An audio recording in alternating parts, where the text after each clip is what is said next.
Merci pour ces premiers éléments de réponse, Monsieur le maire. Nous allons maintenant passer à un tout autre sujet, la propreté urbaine et le nouveau dispositif de ramassage des encombrants. Florian Perrichon vous demande, n'y aurait-il pas une possibilité d'organiser différemment la collecte des encombrants pour les bâtiments collectifs? Sylvie Tolon, de même, quel est votre avis sur la nouvelle procédure de ramassage des encombrants? Va-t-elle vraiment limiter le dépôt sur les trottoirs?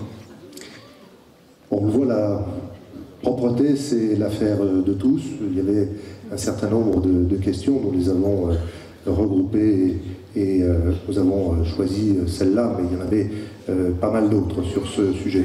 C'est aussi une préoccupation de la ville.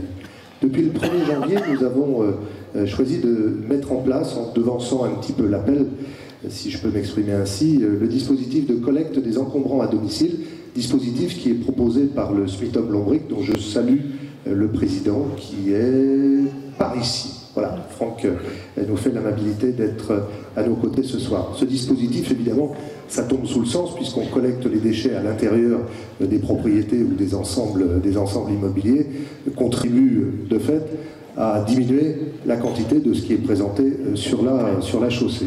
On a certainement très tôt pour faire le bilan, je vous ai dit qu'on a commencé au 1er janvier, néanmoins il y a une adhésion assez forte à ce système puisque sur tout le secteur pavillonnaire qui a été le premier concerné dans tous les secteurs qui vont jusqu'à Dauve, nous n'avons constaté que 4 erreurs que nous avons évidemment indiquées aux propriétaires pour rectifier leur manière de faire.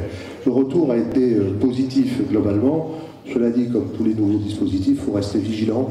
Il me semble pour ma part, et ça n'est qu'une suggestion, mais nous le verrons lors du bilan, mon cher Franck, que le volume d'1 mètre cube, il est vite atteint. En tout cas, on voyait des gens qui cherchaient à tout compacter pour pouvoir arriver à respecter le volume d'1 mètre cube. Nous verrons bien, et ça fera partie des choses que nous analyserons un petit peu plus tard. Et puis, il y a des chiffres qui sont un petit peu moins positifs. C'est-à-dire que sur la voie publique, mais en dehors des déchets consentis, si je peux m'exprimer ainsi, avec les modes de collecte précédents que nous avions, et avec sans doute peut-être aussi, nous espérons moins, mais enfin, nous verrons bien ce que ça donne, il y a des dépôts sauvages. Sur Dame-Marie-les-Lys, c'est 700 tonnes par an qui sont collectées par les services. 700 tonnes. 700 tonnes, il faut les charger dans la benne, comme on dit. Et puis, il faut aussi les trier. C'est un coût de 100 000 € pour la ville. 100 000 €, beaucoup de choses à faire avec 100 000 €. Donc, évidemment, je ne peux que inciter eh bien, tous ceux qui se comportent comme cela. Évidemment, j'imagine qu'il n'y en aura pas dans la salle. Enfin, il se trouve que quand même, il y a 700 tonnes qui se trouvent sur le domaine public. Donc j'invite à la plus grande précaution à ce niveau-là et de respecter ce qui est notre espace commun. Puis vous dire également que nous avons une déchetterie, nous avons aussi la chance d'avoir une déchetterie à Dame-Marie-les-Lys, elle n'est pas très loin d'ici. Son gardien a changé. Je sais qu'il y avait parfois des malentendus peut-être entre certains et puis la personne qui était chargée de l'administration sur place. En tout cas, c'est une nouvelle personne. Je vous invite à reprendre le chemin de la déchetterie lorsque vous en avez besoin. Et ça contribuera à la propreté globale de la ville. Monsieur le maire, restons sur l'espace public avec une question posée par Michael Girard. Quels sont les travaux de voirie prévus dans la ville cette année? Plusieurs administrés ont posé une question précise sur leur rue. Je rappelle que vous recevrez une réponse sous 15 jours par courrier. Merci de le rappeler, Ilyes. Évidemment, nous avons reçu des questions aussi précises que va-t-il se passer sur le mètre 50 de voirie qui est situé devant chez moi.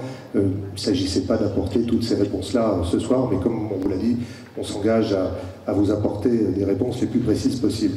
En 2018, c'est 1 million € que nous allons consacrer à l'entretien des voiries et des trottoirs. Nous avons prévu le même effort financier les années suivantes. Pour mémoire, un chantier de voirie, lorsqu'on veut composer ou réparer un secteur.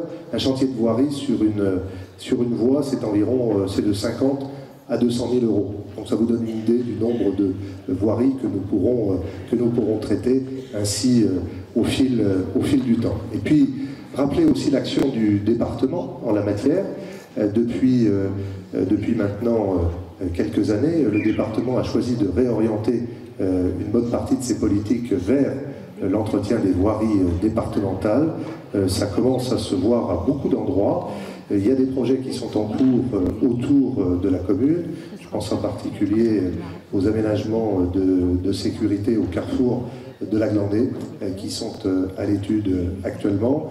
Et puis tous les travaux de voirie que le département fait un petit peu partout. Peut-être rappeler aussi quelque chose, qui est un chiffre qui est assez marquant à mon sens. Et je l'ai retenu d'une allocution qu'avait faite le président Barbeau, soulignant qu'un camion qui passe, alors un camion d'un certain tonnage bien sûr, un camion qui passe dans une rue fait à peu près 1000 fois plus de dégâts qu'un véhicule particulier. Je crois qu'il y a aussi une question à se poser sur le mode de livraison que nous souhaitons pour tout ce que nous commandons sur Internet.